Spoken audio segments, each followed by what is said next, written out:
Məşhur hədislərə əsasən İmam Zaman Ağa 255 Hicri ilinin Şəban ayının 15-də cümə gecəsi anadan olmuşdu. Şeyx Müfidin dediyinə görə atası İmam Həsən Əsgərinin ondan başqa övladı olmamışdı. Həzrətin anasının adı Nərcis idi və o çox iffətli və layiqli bir xanım idi. Onu Süsən, Sigəl, Sigil, Məlikə də adlandırırdılar. O Roma imperatorunun oğlu Yuşanın qızı idi.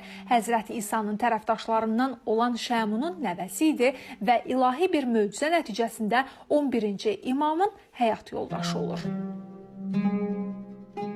Nərcis xanım Romada olarkən qəribə yuxular görərdi. Bir dəfə yuxuda əziz İslam Peyğəmbəri ilə Həzrət İsa'nı görür ki, onun nigahını İmam Həsən Əsgəriyə bağlayırlar.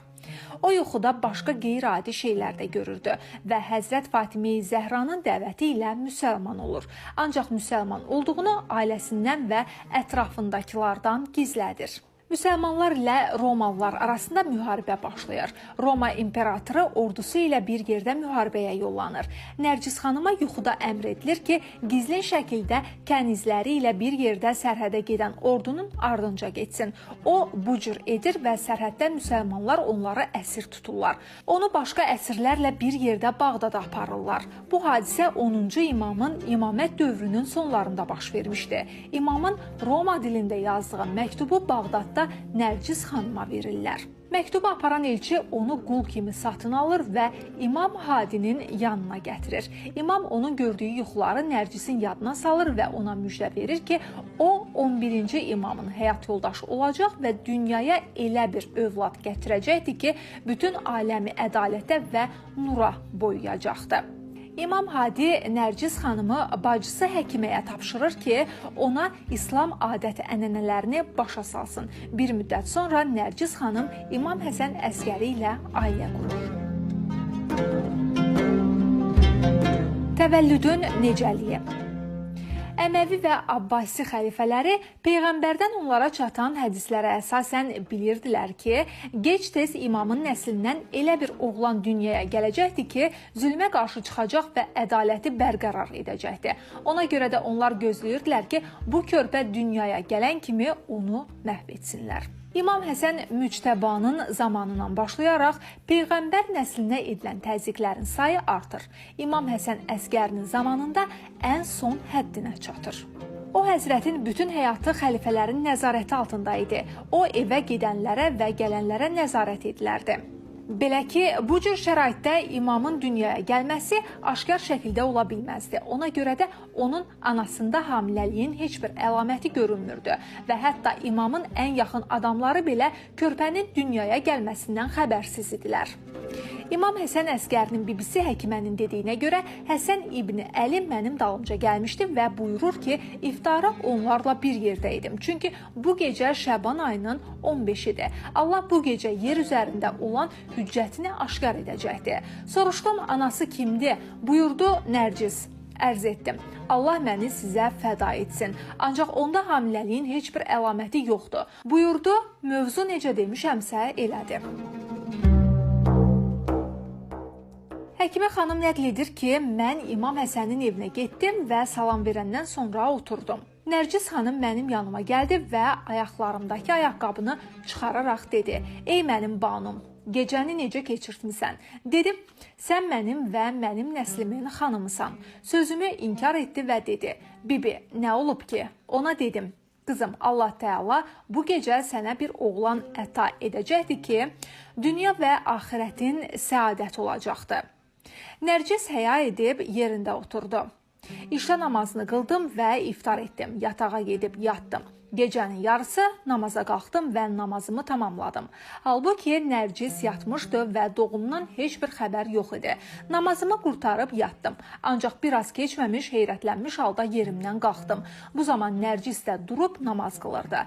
Həmin vaxt şək sorağıma gəlməyə başladı. Ancaq bu zaman Əbu Muhammed oturduğu yerdən dilləndi. Ey bibi, tələsmə ki, həmin an yaxınlaşır. Həkimə davam edir. Səcdə və Yasin surələrini oxuyurdum ki, Nərcis ağrıyaraq yuxudan ayılır. Mən tələsik onun yanına getdim və dedim, Allahın adına and içirəm. Nə isə hiss etdin, dedi, Bəli, Bibican. Dedim özünə hakim ol və sakitliyini qoru ki, bu mənim sənə dediyim şeydir. Az bir müddət ərzində yuxuladım. Elə bu zaman doğum baş verdi və mən körpənin hərəkəti ilə yuxudan ayıldım. Gördüm ki, o səcdə əzalarını yerə qoyub səcdə edir. Onu qucağıma götürdüm və gördüm ki, o tamamilə pak və təmizdir. Bu zaman Əbu Muhammed dedi, ey bibi, övladımı yanıma gətir. Körpəni onun yanına apardım. İmam əllərini onun belinin altına qoyur və ayaqlarını sinəsinə diriyir. Dilini körpənin ağzına salır və əllərini onun gözlərinə və qulaqlarına çəkir. Sonra deyir, oğlum, danış. Körpə dil açır və deyir, şəhadət verirəm ki, Allahdan başqa ilah yoxdur, heç bir şəriki yoxdur. Şəhadət verirəm ki, Muhammed Allahın göndərdiyi rəsuldur. Sonra Əmirəl-Mömininə və qalan imamlara salam göndərib atasına çatır. Həzrət Məhdinin dünyaya gəlişini çox az adam bilirdi. Adı, künyəsi və ləqəbi. Həzrətin adı və künyəsi Peyğəmbərin adı və künyəsidir. Bəzi hədislərdə deyilir, o zamana qədər ki, Allah yer üzərində zühuruna və dövlətinin möhkəmlənməsinə zinət bağışlamamışdı. Heç kimə rəva deyildir ki, onun adı və künyəsini dilinə gətirsin. Buna görə də bəzi fəqihlər onun adını çəkməyi məkruh bilmiş, bəziləri isə bu qadağanın kiçik qeyb dövrünə aid olduğunu söyləmişdilər. Çünki o zaman həyati təhlükə var idi.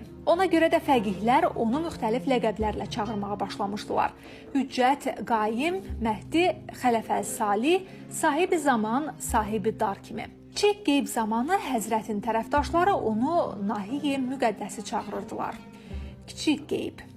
260-cı hicri ilində Rəbiül Əvvəl ayının 8-də, yəni o zamanki İmam Zaman ağanın 5 yaşı var idi. Abbasi xəlifəsi Mötəmid İmam Həsən Əsgərini zəhərləyib şəhid edir. İmam Əsir atasının qəbri üzərində namaz qılır. İmam Həsən Əsgərinin şəhadəti ilə İmam Zaman ağanın imamət zamanı başlayır. Kiçik qeyb zamanı da elə o dövrə təsadüf edir. Yəni 260-cı hicri ilində başlayır. 329-cu ilə qədər davam edir. Bəziləri bu vaxtın 69 il olduğunu, bəziləri isə 74 il olduğunu söyləyirlər. Böyük qeyb. 329-cu hicri ilində imamın həyatında başqa bir dövr başlayır. Onu böyük qeyb adlandırırlar. Bu qeyb hələ də davam etməkdədir. Kiçik qeyb dövründə insanlar imamın köməkçiləri vasitəsilə onunla əlaqə saxlayır və suallarına cavab tapırdılar. Ancaq böyük qeyb dövründə sualı olan müsəlmanlar fəqihlərə müraciət edirdilər.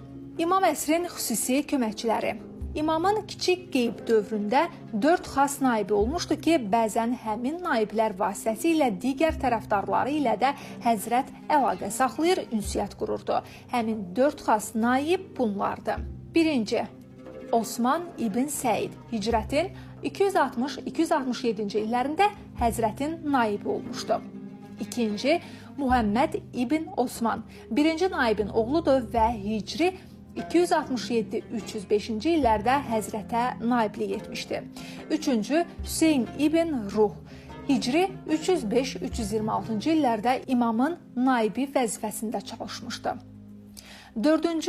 Əli İbn Muhammed, 326-329-cu illərdə imamın naibi olmuşdu. Bu şəxslər yüksək məqam sahibi, fəzilətli, adil, təqvalı, alim və etibarlı insanlar idi.